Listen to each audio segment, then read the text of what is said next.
Sunday in July of 1946. World War II had been over for months, and the victorious United States was emerging as a global superpower. On that day, 140 miles south of Atlanta, in the small, quiet town of Plains, Georgia, a 21-year-old recent Naval Academy graduate named James Earl Carter, Jr., and his 18-year-old fiancée, Eleanor Rosalynn Smith, exchanged wedding vows.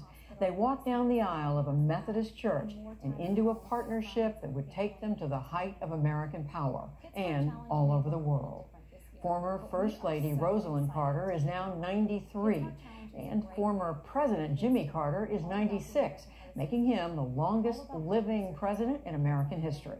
This Wednesday, July 7th, marks their 75th wedding anniversary, another record among U.S. presidents, and it was for that occasion that I spoke with them last week in Plains, where they still live, about their life together and a few other things. President Carter, Mrs. Carter, it is so wonderful to see both of you. Thank you for talking with us. 75 years of marriage. That is remarkable. Congratulations. Mrs. Carter, what is the secret to this partnership? Well, I think we give each other space, and we try to do things together. We're always looking for things we can do together, like birding and fly fishing and just anything we can find to do together. And President Carter, I think people look at this long and happy marriage, and I think they'd love to know what, especially couples who have been through what the two of you have been through. What's the secret when you don't see eye to eye on something for how you patch it back together? At the end of the day, we try to become reconciled and overcome all the differences that arose during the day. We also make up and give each other a kiss before we go to sleep, still in bed, and we always read the Bible every night, which kind of adds a different aspect to the life. So we really try to become completely reconciled each night before we go to sleep.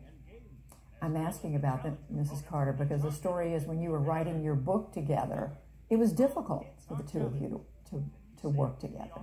It was not easy, but we got through it. And to those Americans who see the both of you and want to know, how are you doing? What would you say, Mrs. Carter? I walk every day, and so we stay in good physical shape as best we can with our handicaps. And we've had to live a quite restricted life the last year or so with the problem with the virus. But we've succeeded very well. And I think in general that handicap in movement has brought us even closer together. So that's one thing for which I'm thankful.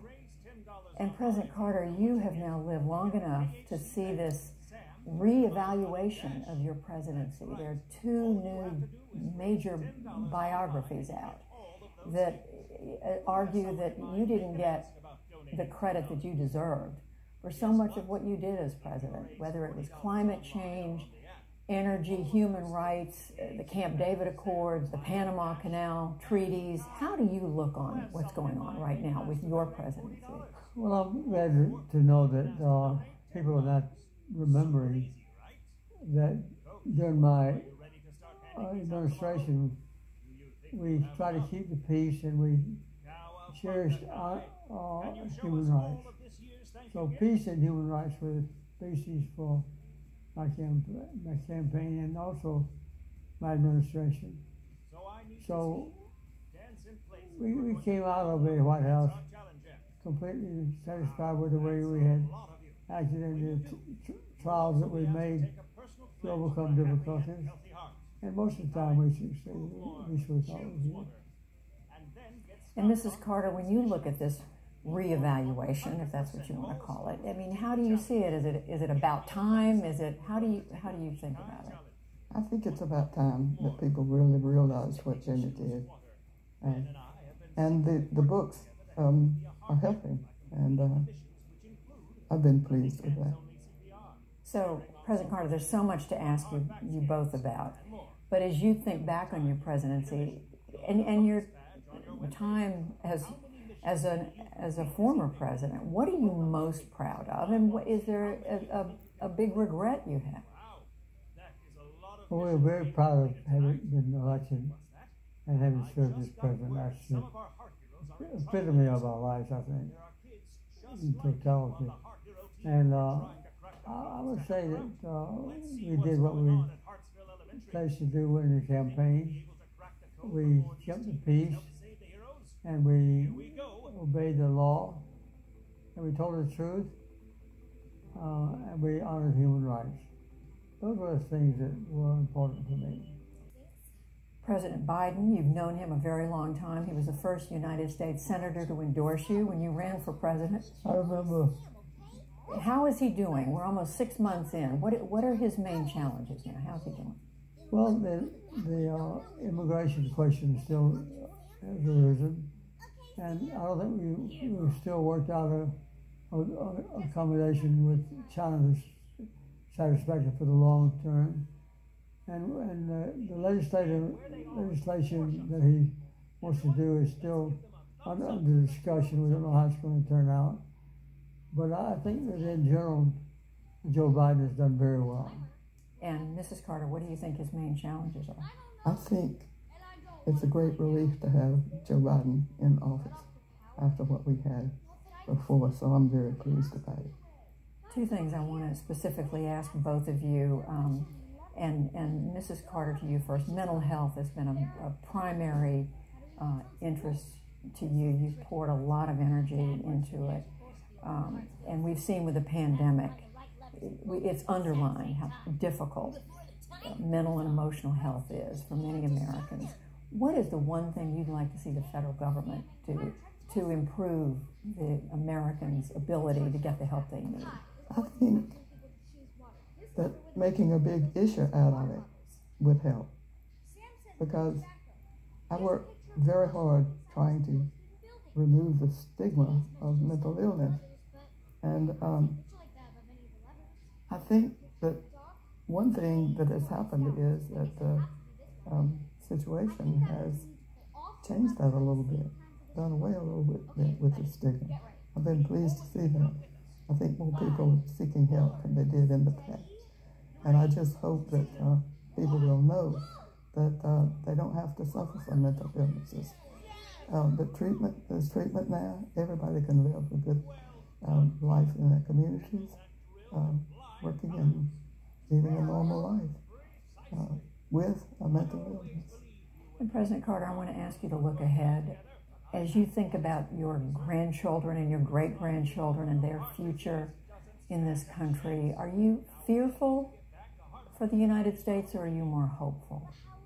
Both. Sometimes I'm fearful and sometimes I'm hopeful, but overwhelmingly I'm hopeful. I have confidence in the basic integrity of American people as in totality. And I believe that we've overcome even worse and more serious problems in the past than we have to face today. And so, in looking at the historical path of America, I still have ultimate hope in the American people. How do you see that, Mrs. Carter? I think that's a good answer. I think you have to have hope. Sometimes it's hard with the issues and the things that are on news all the time, to try to figure out what really to believe. But in the end, I think everything will be okay. We watch the NewsHour, your leadership and assessment every night, and that kind of helps to reassure us. And I think we don't watch presentations very much. We watch MSNBC and CNN pretty regularly. And the other aspects of the social media, we don't really become involved in it. So we have a fairly good balance of the news coverage. So I think with Biden in office and with the inherent qualities of American people's judgment, I would say I'm fairly optimistic about the future. Well, we are very grateful to both of you for talking with us today and on the occasion of your 75th wedding anniversary. Congratulations on that. It's really wonderful to see both of you. Thank you very much. I appreciate you. Thank you.